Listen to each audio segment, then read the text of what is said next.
Welcome back, writers. Today is our last final poem we'll be writing for Poetry Month. This is one of your fourth grade teacher's favorites.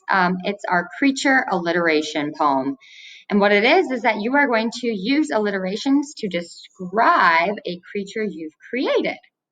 Today, we're going to just do a little activity to get familiar with and remind you what alliterations are.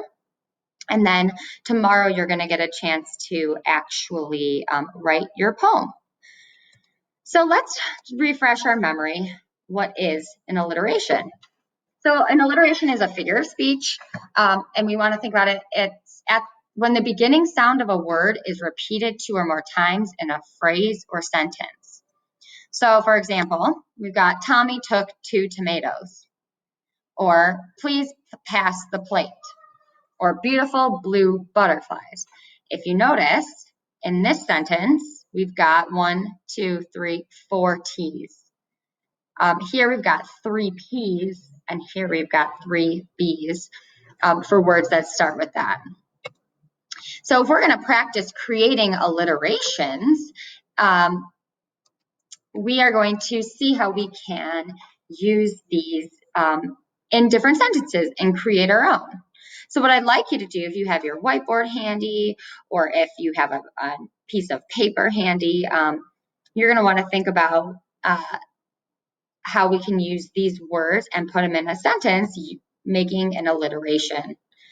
So we've got an example of Gloria gathered great globs of glue.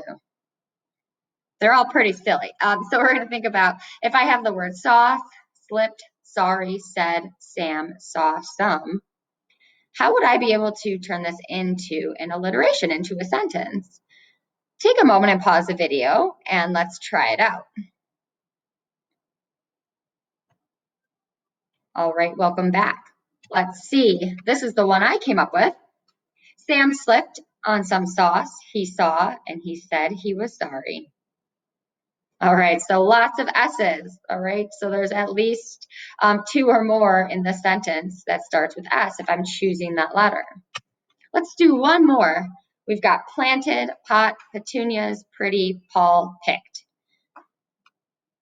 Pause the video, take a moment and see what sentence you can create with these P's, with these P words. All right, welcome back. This is the one that I had created. Paul picked pretty petunias and planted them in a pot. Okay. So your activity today, now that we've kind of reviewed a little bit about alliterations, I'm going to show you an example of a poem that uses alliterations and how it sounds in poetry. This is the last poem that we're doing is a little bit of a silly poem meant to be fun, where we get to use some kind of fun words that all start with the same letter. So your activity for today is to, you're going to get a page that looks like this, and you're going to see a poem called Farm Market. And again, it reminds you here in the directions of what an alliteration is. You're going to read this poem called Farm Market, and you're going to, this is on Seesaw, you're going to use these, your tools, your highlighter or pencil tool, to answer the question. So when it says which word below is part of an alliteration in the first verse, just a reminder, you're going to want to look in these 2 sentences, these 2 groups of, these 2 lines, okay, for the verse here. And then there's a couple more on the side here, and then it says list 4 phrases that are alliterations from the poem. What you can do for, you're going to circle your favorite one, tell what it means and why it's your favorite. So what you can actually do here, if you just circle your favorite one from the poem here, let's say you like bags of blueberries for us to munch, you would circle it, and then you would say, this was my favorite line because. You can write that there because I don't know how much room you might have to write all 4 lines plus your reasons. And then lastly, there's a challenge here. I actually need to maybe move this, but it asks you to identify onomatopoeia words, and this is where you can use the highlighter tool. Well, let's refresh our memory. What is an onomatopoeia? Those are going to be your sound words, okay, words that you might use to describe different sounds. Lastly, and you'll get another video on this tomorrow to show you what kind of poem you're going to be writing. I just want to share with you your example, and you will get some more directions tomorrow. But the reason why we're starting with this to get a refresh on alliterations, I'm going to show you what you will be doing. This type of poem makes use of alliteration to describe a creature. It is a humorous, whimsical form of poetry. The main words in each line will all begin with the letter you choose to alliterate. So you have to think about what letter you might want to use. Each line of the poem, except one, should have at least 4 words alliterating with the letter you chose. Do not repeat any alliterating words you've already used. The use of a dictionary is especially helpful in writing this type of poem. Okay, so yes, we are working also on using different vocabulary words that start with the same letter. So here are some of the directions. Again, I will go through this more tomorrow, but here's what your poem, they're kind of silly. You get to create a creature. As you can see, there's kind of funny ones. You're going to think about a name for your creature, words that describe where your creature lives, what your creature eats, words that describe what your creature likes, words that describe something about your creature, and maybe words about something your creature did to you.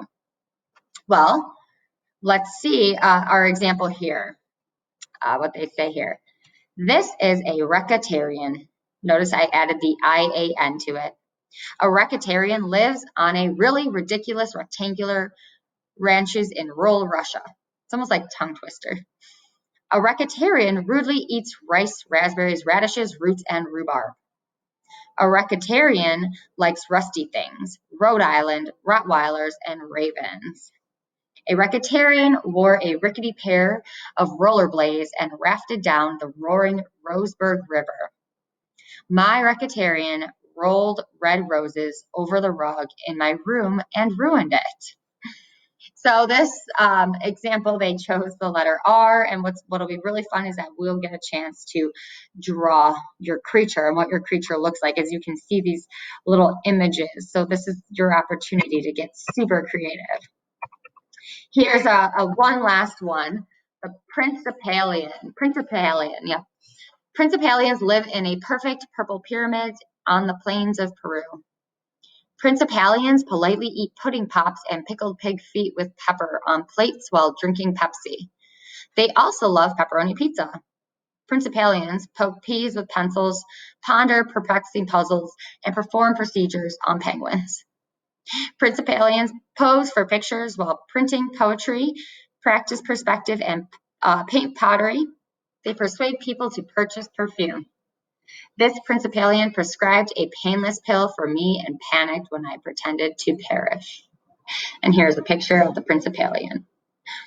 All right, so writers, again, you could be thinking about what your creature might look like, a name for your creature today, thinking about what letter you want to use.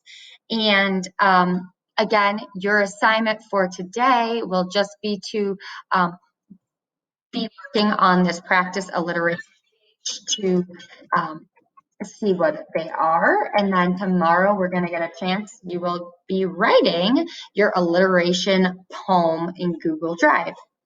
So remember, alliterations, you have to use the same beginning sound, and it's repeated at least 2 more times in a phrase or sentence.